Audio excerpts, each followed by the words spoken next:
It is the pen that has the power to deal with the different things by describing them in a most unique manner and in a manner which is decided by the writer. ये जो मैंने अभी coat किया, इसका मतलब ये है कि लिखने वाले हाथों में वो ताकत होती है कि वो निर्जीव चीज में, नॉन लिविंग थिंग को भी लिविंग थिंग में कन्वर्ट कर दें, उसमें जान डाल दें। जैसे कि फूल मुस्कुरा रहे हैं, तो फूल तो मुस्कुरा नहीं सकते क्योंकि फूल इंसानों के जैसे नहीं मुस्कुरा सकते, लेकिन कलम में वो ताकत है कि उस सेंटेंस के माध्यम से आपको ऐसा लग रहा है कि फूल मुस्कुरा रहा है। यही है the power of the pen. आज मैं आपको इसी राइटिंग स्किल्स पे एक वीडियो दे रहा हूं। आपका स्वागत है मेरे यूट्यूब चैनल पे। Very good morning to everybody. आज मैं आपको इस इंग्लिश वही लैंग्वेज है जो कि आज एक वाइड स्केल पे पूरे भारत भर में यूज हो रही है। हर जगह इंग्लिश सीखने की मारा मारी लगी हुई है, मैंने खुद अपनी आंखों से देखा है।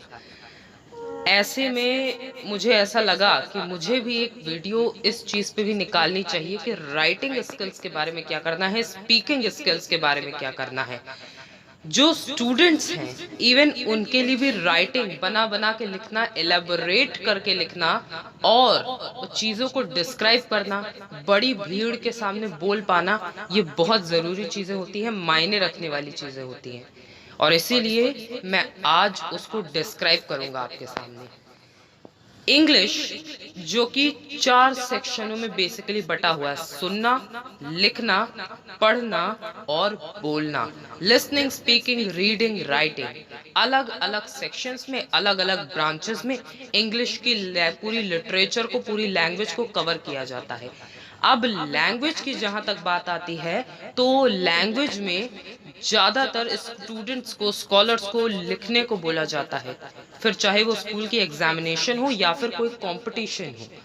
अगर आपको लिखना अच्छे से नहीं आता, अगर आपको अपनी बात एक्सप्रेस करना अच्छे से नहीं आता, तो आप हर जगह, मोस्टली जगह आप पीछे रह जाएंगे जहां पे भी इंटरैक्टिव कम्युनिकेटिव स्किल्स मांगे जाते हैं, जो कि आजकल मोस्ट जॉब्स में मांगे जाते हैं। दूसरी चीज ये कि बोलना और लिखना पूरी ही मैनकाइंड के लिए बहुत इंपॉर्टेंट चीज है कि जो आप लिख रहे हैं, आप जीते जी कुछ ऐसी चीजें लिखें, कुछ ऐसी चीजें बोलें जो कि आपके इस दुनिया से जाने के बाद भी लोगों के जहन में रहें, लोगों को वो चीजें याद रहें और वो बातें इस दुनिया में आपके जाने के बाद भी बोली जाएं और उससे किसी को कुछ ना कुछ सीखने को मिले। इसलिए पढ़ना और लिखना दोनों ही बहुत अच्छी आदतें हैं। आज के ज़माने में ये बहुत जल्दी ही गायब होती दिखाई दे रही हैं, पर ये आदतें बहुत अच्छी हैं और इनको छोड़ना बहुत ही लाभकारी, इम्पोर्टेंट, एसेंशियल चीज़ को छोड़ देना होगा। फिलहाल हम बढ़ते हैं अपने राइटिंग स्किल्स की तरफ। Writing skills are playing a very important role when it comes to write an essay, when it comes to write an account, or when it comes to writing your important formal applications even. जब तक आपका सुनने का तरीका सही नहीं होगा, आपका लिखने का तरीका भी कहीं ना कहीं डगमगाएगा। इसलिए सुनना, इंटरैक्ट करना इम्पोर्टेंट है। रट के लिख देना, रट के याद करके सुना देना, ये सारी की सारी चीजें एक हद तक काम आती हैं और उसके बाद कहीं कहीं पे इनसे ऐसा मजाक बन जाता है कि पूछने वाली बात नहीं है वो। और रट के बोल देना, रट के लिख देना, ये सब चीजें हर जगह काम नहीं आती हैं और ये कोई भी तरीका नहीं है लैंग्वेज को सीखने का, लैंग्वेज को मास्टर करने का। इसीलिए मैं आपको कहूँगा कि आप 4 ही लाइनें लिखें, लेकिन वो लाइनें आप समझ के लिखें और या फिर समझ के बोलें।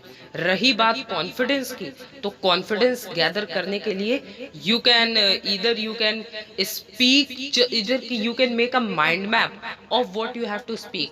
Do not just directly go up on the stage or do not just directly go in front of your colleagues या फिर जहाँ पे भी आपको अपना स्पीच देनी है, do not go directly over there without having any idea in your mind, with an empty mind. Don't go over there. क्योंकि ऐसा इसलिए क्योंकि बड़े से बड़ा भी कोई अगर स्पीकर है तो फिर वो स्टेज पे जाने से पहले, अपनी परफॉर्मेंस को, अपनी स्पीच को स्टेज करने से पहले एक ना एक बार माइंड में अपने प्रिंसिपल्स को जरूर याद करता है कि वो बताने क्या जा रहा है। एलैबोरेशन वो काम आप आगे भी कर सकते हैं अगर आप बहुत अगर आपकी एक्सपर्टीज हो अपने सब्जेक्ट पे। अब बात आती है लिखने पे। सबसे पहले लिखने की बात अगर आती है तो आपने पढ़ा है या नहीं पढ़ा है ये तो एक चीज है, बट पढ़ने की लिमिट कोई नहीं है। पढ़ने के लिए तो हजारों किताबें हैं, हजारों भी नहीं है, लाखों किताबें हैं अगर आप एक अपनी नजर डालें किताबों की ओर। लेकिन इंसान कहाँ तक पढ़ेगा, इंसान के पास पढ़ने का कितना टाइम ही है।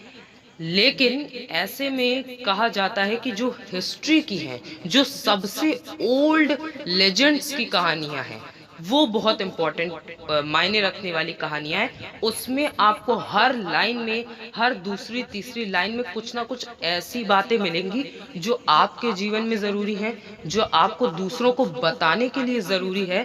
और ना केवल ये सब, बल्कि वो आपको कहीं ना कहीं आपकी ज़िंदगी में यूज़फुल काम में आती हुई दिखाई ज़रूर देगी। क्योंकि ये बातें, ये प्रिंसिपल्स, ये आइडियाज, ये आउटलुक्स, ये स्पीचेस कहीं ना कहीं बहुत इम्पोर्टेंट रोल प्ले करती हैं। जो इंसान बिना किसी प्रिंसिपल्स के जीता है, नीतिहीन होकर के जो जीता है, उसके लिए ये लाइफ बहुत ही ज्यादा एक समय पे आकर के बोरिंग हो जाती है और बहुत ही ज्यादा एक ट्रेडिंग बिजनेस की तरह हो जाती है, लिमिटेड हो जाती है। इसके जो वास्ट आउटलुक्स हैं या फिर जो आप कह सकते हैं जो इसके वास्ट जीने के तरीके हैं, वो उसकी आंखों के सामने से हटते चले जाते हैं। इसीलिए आपको अपने पास्ट के, अपने कल्चर के, या फिर अपने जो भी आपकी माइथोलॉजी है या फिर अपने रिलीजन से रिलेटेड जितनी भी प्रिंसिपल्स हैं, जितने भी आइडियाज हैं या जितनी भी चीज़ें हैं, जो भी तथ्य हैं, जो भी लिखी हुई चीज़ें हैं, उनको कंसीडर करना, to understand them, to read the line, not only just for reading but after reading that line, just bringing out the many meanings of that lines into your head, that is the important thing। और वही चीजें आपके दिमाग में बस जाएंगी और आप उनको आगे चल के इंटर रिलेट कर पाएंगे, को रिलेट कर पाएंगे बाकी की स्पीचेस के साथ, या फिर बाकी के जो भी आइडियाज या आउटलुक्स होंगे उनके साथ। इस तरीके से अपने माइंड में अपना एक प्रोस्पेक्ट, अपना एक चीज़ों को देखने का aspect banana, it is of great importance.